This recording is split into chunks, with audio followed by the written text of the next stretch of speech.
परम पूज्य संत श्री मारा गुरु महाराज जवाहरलाल बापू प्रणाम।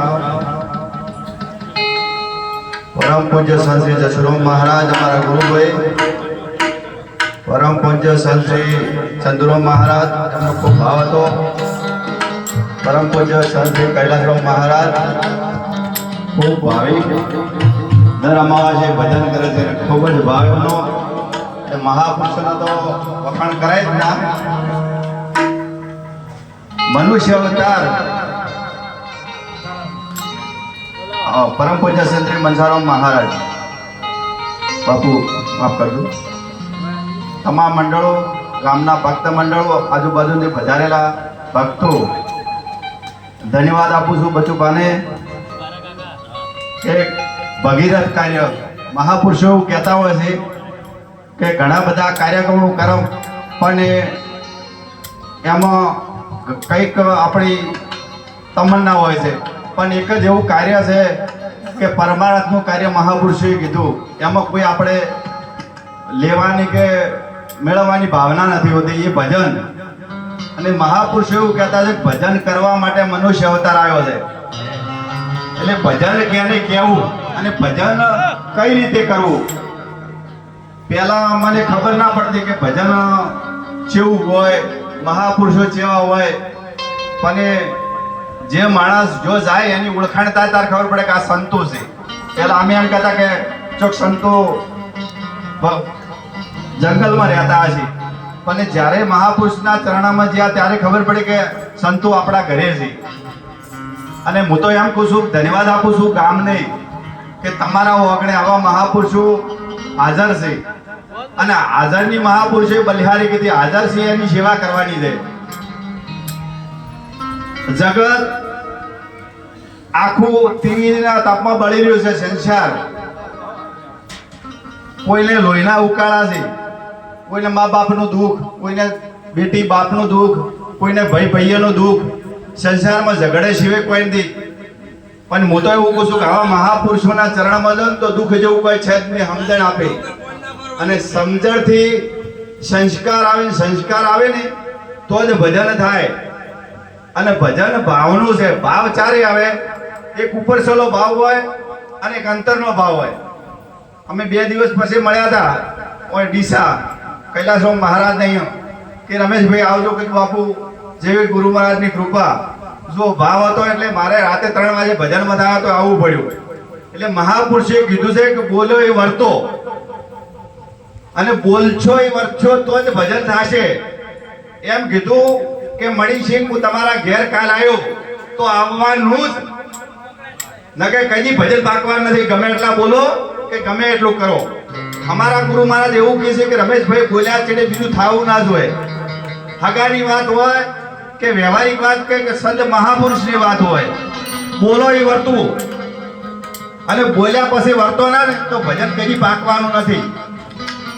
અને ભજન તો કરવા જેવું છે। મને ઘણું બધું દુઃખ થાય છે, હું તો એવું માનું છું કે જમાનીમાં ભજન કરાય, ન કે કડપણ આયા એટલે કોઈ થાય એવું નથી।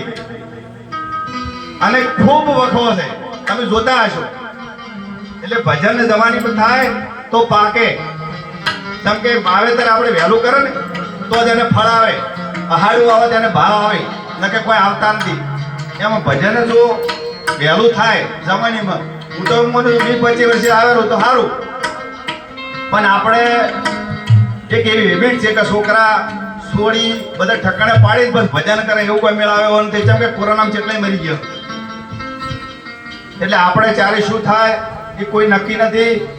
બેન હોય કે ભાઈ હોય, ભજન બધાને અલગ છે, ભજન કરશે એના ભાગ્યમાં આવશે। અને મનુષ્ય જેવો અવતાર આવે છે, મનુષ્ય કેવો કે નહીં એ આવા મહાપુરુષના ચરણ જાઓ ને તો ખબર પડે કે મનુષ્ય કેને કહેવાય।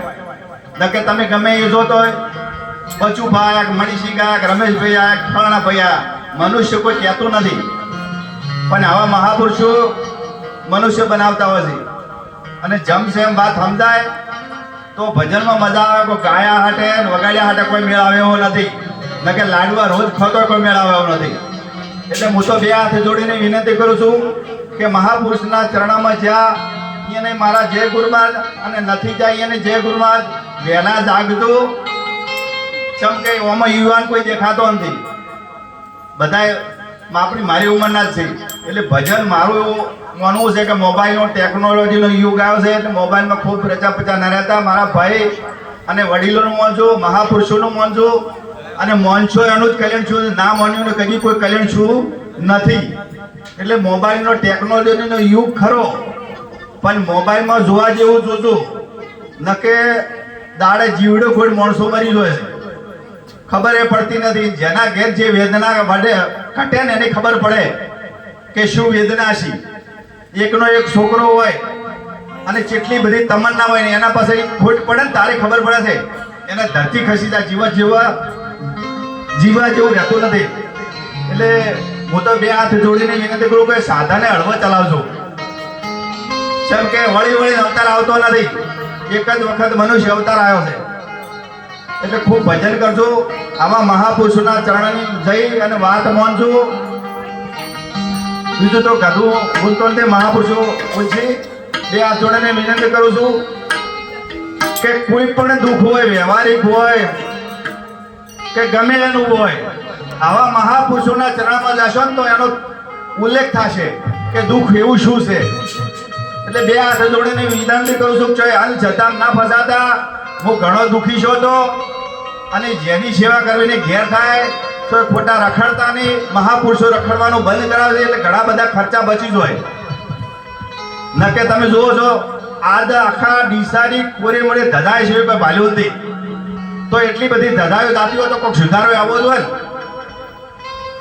એટલા બધા ધાર્મિક કાર્યો થાય છે કોઈ વાતચીત એટલા તો સુધારો જેવો જોઈએ આવતો નથી એટલે સમજવી પડશે વાત સમજાશે તો જ ભજન થશે સમજ્યા વગર કોઈ મેળાવા નથી આટલું બોલી મારી વાતને વિરામ આપો બોલો સદગુરુ મહારાજની જય